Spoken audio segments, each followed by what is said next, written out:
और आइए अब आपको हम बताते हैं कि अब तक क्या संभावित सीटें हैं, कौन किस सीट से चुनाव लड़ेगा, क्या संभावनाएं जताई जा रही हैं। आपको हम बता दें दिग्गजों के बारे में। सबसे पहले बात करते हैं प्रधानमंत्री मोदी की। माना जा रहा है, लगभग तय है कि वाराणसी से प्रधानमंत्री मोदी चुनाव लड़ेंगे, लखनऊ से राजनाथ सिंह चुनावी मैदान में होंगे और गांधीनगर से अमित शाह चुनाव लड़ेंगे।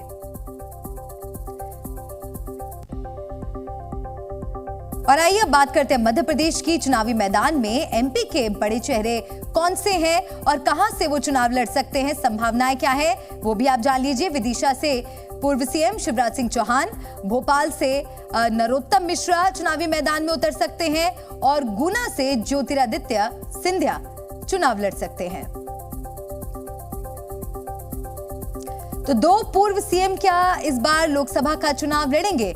क्योंकि झालावाड़ से जो नाम सामने आ रहा है वो है वसुंधरा राजे का और इसके अलावा विदिशा से संभावित नाम शिवराज सिंह चौहान का सामने आ रहा है। और अब बात हम दिल्ली की कर लेते हैं। दिल्ली के संभावित उम्मीदवार कौन से हैं? साउथ दिल्ली की पहले बात करते हैं, रमेश बिधूड़ी, और वेस्ट दिल्ली से परवेश वर्मा का नाम सामने आ रहा है। नॉर्थ ईस्ट दिल्ली से मनोज तिवारी चुनाव लड़ सकते हैं और नॉर्थ वेस्ट दिल्ली से दुष्यंत गौतम।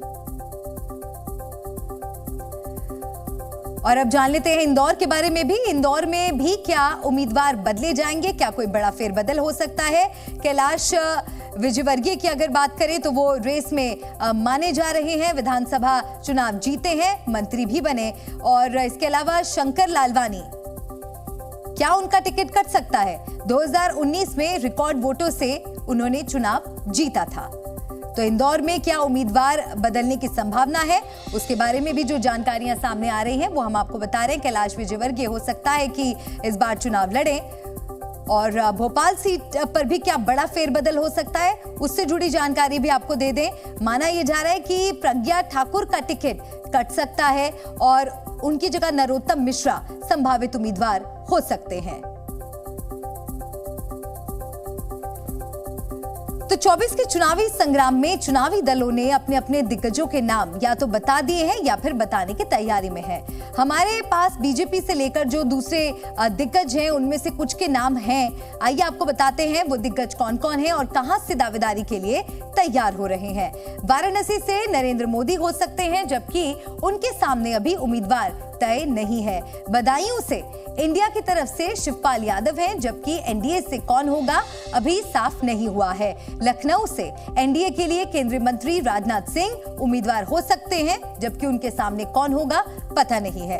गांधीनगर से एनडीए की तरफ से अमित शाह हो सकते हैं, तो इंडिया की तरफ से अभी नाम तय नहीं है।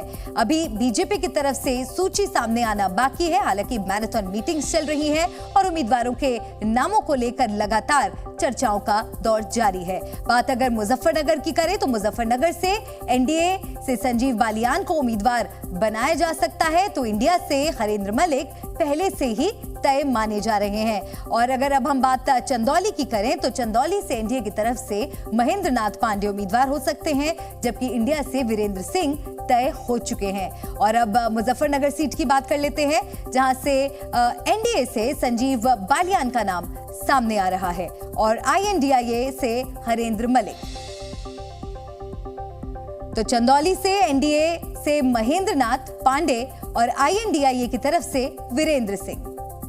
तो कई सीटों पर अभी चेहरे तय हो चुके हैं, लेकिन अभी कई सीटों पर उम्मीदवारों के नाम साफ होना, औपचारिक ऐलान होना अभी बाकी है। बीजेपी की तरफ से सूची अब तक जारी नहीं की गई है, लेकिन माना जा रहा है कि जल्द ही ये प्रक्रिया बीजेपी की ओर से भी शुरू हो जाएगी।